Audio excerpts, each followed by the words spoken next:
बिस्मिल्लाहिर्रहमानिर्रहीम। अस्सलाम वालेकुम व्यूअर्स, क्या हाल चाल है आप सब लोगों के। उम्मीद है कि आप सब लोग ठीक ठाक होंगे। तो गाइस, पकोड़े आप लोगों ने बहुत तरह के खाए होंगे, बेसन के पकोड़े, पालक के पकोड़े, बैंगन के पकोड़े। तो गाइस, आज मैं आप लोगों के साथ पकोड़े बहुत ही डिफरेंट स्टाइल में लेके आई हूँ और आप लोगों को फ़िश के पकोड़े बनाने की रेसिपी शेयर कर रही हूँ।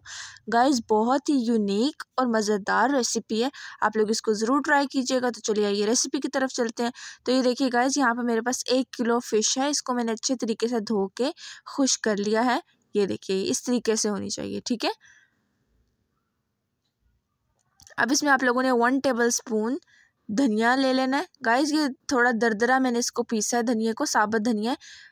1 टीस्पून कुटी हुई लाल मिर्च, 1 टेबलस्पून ज़ीरा, हाफ टेबलस्पून हल्दी पाउडर,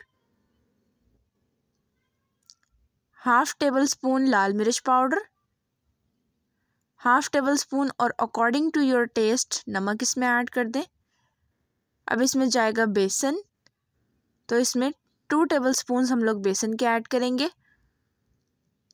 अब इसमें जाएगा कॉर्नफ्लोर, तो इसमें कॉर्नफ्लोर ऐड कर देंगे। 2 टेबलस्पून ही इसमें कॉर्नफ्लोर जाएगा।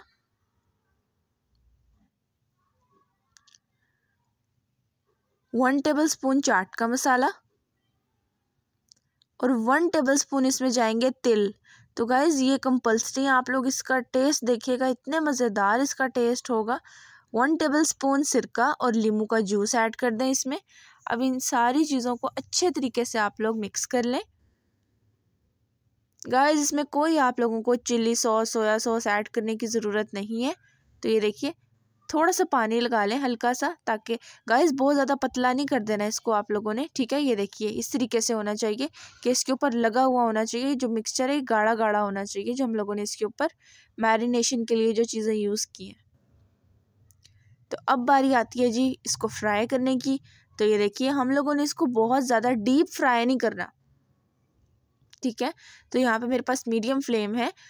पहले ऑयल को गरम कर लें, उसके बाद आप लोग फ्लेम को मीडियम कर लें और मीडियम फ्लेम पे आप लोगों ने इसको कुक करना है एटलीस्ट 7 से 8 मिनट्स के लिए। 4 मिनट के बाद इसकी साइड चेंज कर दें और फिर उसके बाद बाकी 3 से 4 मिनट इसको साइड चेंज करके पकाएं। अच्छा गाइस, जब आप लोगों को लगे कि 90% कुक हो गया है, तो एंड में आप लोग 1 से 2 मिनट हाई फ्लेम कर दें, ताकि वो एक जो प्यारा सा कलर होता है ना, गोल्डन सा, वो इसके अंदर आ जाए, ठीक है। तो ये देखिए, यहाँ पे 3 से 4 मिनट हो गए थे। अब इसकी साइड चेंज कर देनी है आप लोगों ने। आप लोगों ने इसको बहुत ज़्यादा हिलाना नहीं है, आराम से आप लोगों ने इसको जो है ना इसकी साइड चेंज करनी है, क्योंकि इतनी सॉफ्ट हुई होती है तो वो ये टूट जाएगी। तो ये देखिए, अब इसकी साइड चेंज कर दें और शुरू के 2-3 मिनट आप लोगों ने इसको हाथ नहीं लगाना। तो ये देखिए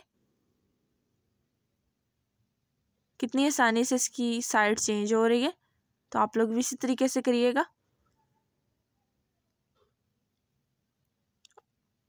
और गाइस, इतनी क्विक रेसिपी है ये, 15 से 16 मिनट्स में ये बन के तैयार हो जाती है।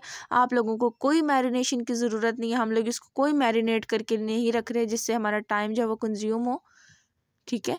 तो ये देखिए जी, ये बहुत प्यारा सा कलर आ गया और ये रही जी फाइनल लुक। उम्मीद है आप लोगों को मेरी आज की रेसिपी बहुत पसंद आई होगी। अगर आप लोगों को लगता है इस वीडियो में मैंने आपको कुछ सिखाया है, तो मेरे चैनल को ज़रूर सब्सक्राइब करें और साथ ही साथ नोटिफिकेशन को क्लिक करें, ताकि मेरी फ्यूचर वीडियोज़ आप तक पहुँचती रहें।